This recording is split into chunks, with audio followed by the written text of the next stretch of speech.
அனைவருக்கும் வணக்கம். எல்லாரும் எப்படி இருக்கிறீங்க? இன்னைக்கு ஐடி கிச்சனில் என்ன பார்க்க போகிறோம் அப்படின்னா, சீக்கிரமாக ஒரு 5 நிமிடங்களில் செய்யக்கூடிய ஒரு ஸ்வீட் அப்படின்னு சொல்லலாம், காலை உணவுன்னு சொல்லலாம், ஈவினிங் டீ டைமுக்கும் எடுத்துக்கலாம். அவள் தான் செய்ய போகிறேன். சிவப்பரிசி அவள் எப்படி செய்கிறேன்னு தான் பார்க்க போகிறோம். வாங்க பார்க்கலாம். அதுக்கு முதல்ல நீங்கள் ஏலக்காய் இருக்குல்ல, நம்ம ஏலக்காய் அவங்க அந்த அக்காவை வறுத்துக்கணும். அதுக்கப்புறம் நான் ஒரே ஒரு கப்பு வந்து சிவப்பு அவல் எடுத்துருக்கேன். பாருங்கள் எவ்வளோ நல்லா இருக்குதுன்னு. இதில் வந்து முதல்ல நல்ல ஜில்லுன்னு தண்ணி விட்டு ஒரு தடவை அலம்பிக்கணும்னா கழுவிக்கணும். ஓகேவா? ரொம்ப நேரம் தண்ணியை ஊற்றிட்டு நீங்கள் கழுவிக்கிட்டே இருந்தீங்கன்னா களி மாதிரி போயிடும். அவளில் அது ஒரு டெக்னிக். இப்போ பார்த்தீங்கன்னா நான் ஃபஸ்ட் டைம் போடும்போதே அதில் உள்ள அழுக்கெல்லாம் வந்து நான் நல்ல இருக்க பிழிஞ்சு எடுக்கிறேன். இந்த மாதிரி இருக்கணும். ஓகே, அதுக்கப்புறமும் கொஞ்சம் தண்ணி விட்டு 2 தடவை அலம்பினீங்கன்னா போதும்.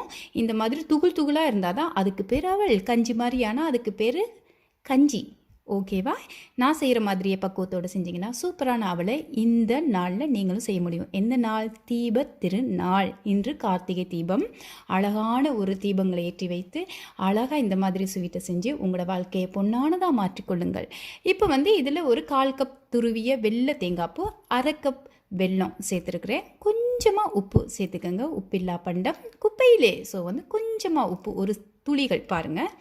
இது கூடவே நல்ல ஏலக்காய், அக்காவை நம்ம வறுத்தோல அந்த அக்காவை நல்லா பொடி பண்ணிவிட்டு சேர்த்துங்க. சில பேர் வந்து இந்த ஏலக்காய் வாசமாக இருக்கும் அப்படின்றதுக்காக டக்குன்னு நசிச்சு அதில் போட்டிருப்பாங்க. ஆனால் சாப்பிடும்போது வாயில் கடிபடிக்க அது கொஞ்சம் அன்கம்ஃபர்டபுளாக இருக்கும். எனக்கு அந்த டேஸ்ட் பிடிக்காதனால நல்லா தூளாக பண்ணிவிட்டு போட்டுட்டு இந்த மாதிரி வடிவாக கைகளால் வந்து கிளறி விட்டிங்கன்னா பூ போன்ற அவள் செம்மையாக பூ போல் ரெடி ஆயிடும். எப்படி இருக்கும்? பூ போல் அவள் இருந்தால் தான் அதுக்கு பேர் அவள். மறுபடியும் சொல்கிறேன், சூப்பராக ரெடி ஆயிடுச்சு.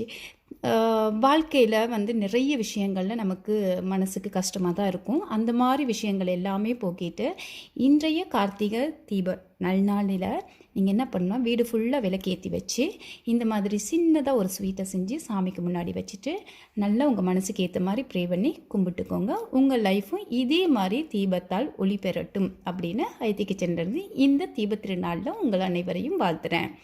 எப்போவுமே ஆரோக்கியமாக சாப்பிடுங்க, ஆரோக்கியமாக இருங்க. அதுதான் நம்ம வாழ்க்கையில் ரொம்ப முக்கியமானது. இன்னொரு ரெசிபியில் சந்திக்கிறேன். எல்லாரும் ஐடி கிச்சனை பாருங்கள், லைக் பண்ணுங்கள், கமெண்ட் பண்ணுங்கள். பாய் பாய்.